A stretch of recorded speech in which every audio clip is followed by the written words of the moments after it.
Good morning. Today we're going to go and visit Littlehampton Exotics. Let's go see what they've got there.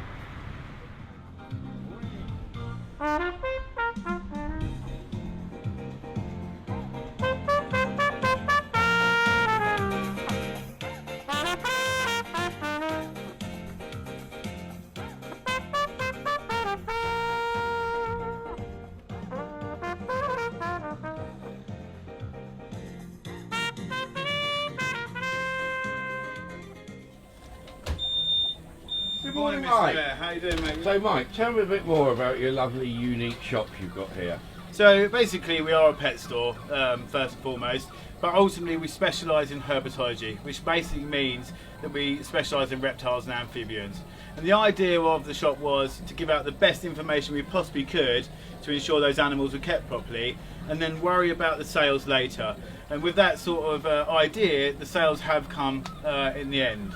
So it's a natural progress. Yeah, I think if you, ultimately playing the long game. So if you're super informative, give out the best information I possibly can, and then people will come back to you no matter what. So Excellent. So tell me a bit about your stock, Michael. So, I mean, what we tend to do is everything that is 100% necessary for that animal. I tend not to focus too much on gimmicky products. I just want stuff that's highly nutritious and highly effective to keep your animal healthy and safe and happy. Things like all the live foods that we do for your reptiles, or your frozen foods that we do for your fish, a high-end meats that you do for our dogs, and high-end cat food that we do for obviously people's cats. But we also do a vast range of wild bird stuff for the people that are not too keen on having pets themselves, but also want to look after our native species. Well Mike, do you want to show me around so we can see a bit more of what you do here? Yeah, sure. We'll start off with our own animals up in the reptile room and make our way back if you like. Okay, lovely. Yeah? Do you want to lead the way? Yeah, no worries. Yeah, this is our reptile room. So what we do is we start off with our little amphibian and small gecko enclosures. Wonderful. So these are our enclosures that we have for like our smaller amphibians, like your dart frogs and stuff like that. Basically, your sort of more terrestrial species, means on the ground. And then we have some of the smaller geckos that we've bred in store, like the little crested geckos here. Let's see if I can find a little guy for you. They're all hiding though, because they are actually crepuscular, so they only come out at twilight really. Now, these guys will be cleaned out every morning, twice a morning sometimes. Ah, wonderful little fellow. Yeah, they're all bred here by ourselves. Now, not everything can be bred by us just because of space and time, especially at the moment where we've all had to work a little bit harder these days. Yes. But ultimately, you know, we still get here early in the morning and a couple of hours before we open up, and then try to get everything as clean as possible, and then we'll maintain it all the way through the day. So food and clean water, poo picking, which is the most glamorous part, and just general maintenance really. So these are our specially sort of made cages, essentially the same ones that the RSPCA would use, so on and so forth. Spent quite a bit of money into investing into these enclosures, ultimately because they're very, very easy to keep clean. And very versatile. So we've got something that's really special at the moment. We've got some northern blue-tongued skinks that were bred in the UK. These are actually the largest subspecies of blue-tongued skink from the north of Australia. Now this guy will be really, really, really big when he's fully grown. Wow, how big will he grow? So he'll probably be the length from the tip of my finger there to the to my elbow. So Oh wow. yeah, he'll be a bit large fella. Yeah. These are only young, you know, and they have live birth as well, so there's no eggs with skinks. They just produce live birth. Thank you, mate. This is actually quite closely related to your slow worm in the garden.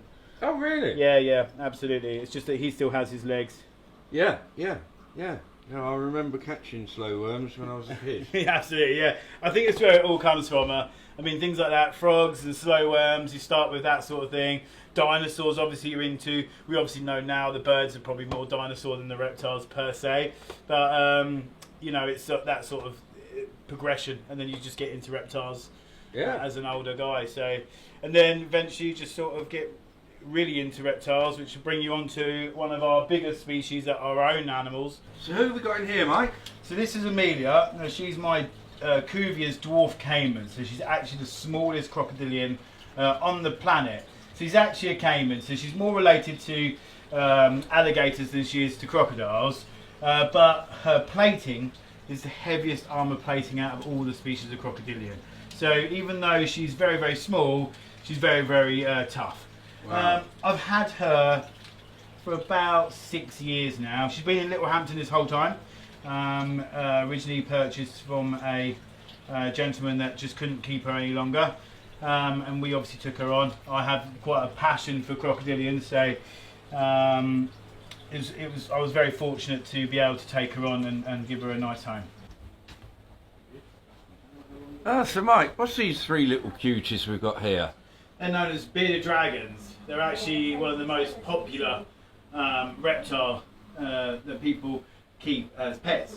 Ah. They can interact with you like dogs and cats, so they remember who you are and really, really bond with you. So Wow. that's why people tend to gravitate towards them. And how long do they live for? So yeah, this is our little bearded dragon. Well, I say little, he's actually a full-grown adult now.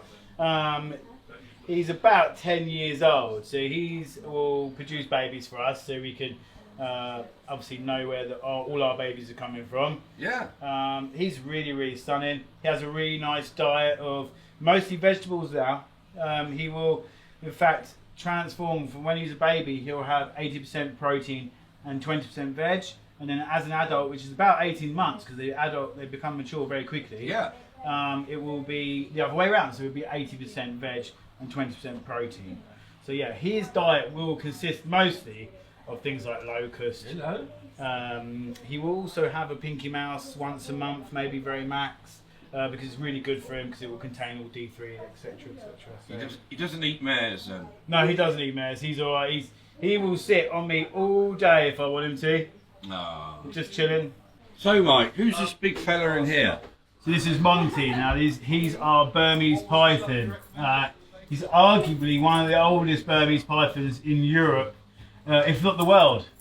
He's nearly 30 years old in November. Wow. Yeah, absolutely. He weighs roughly 13 stone and he's about 16 foot long.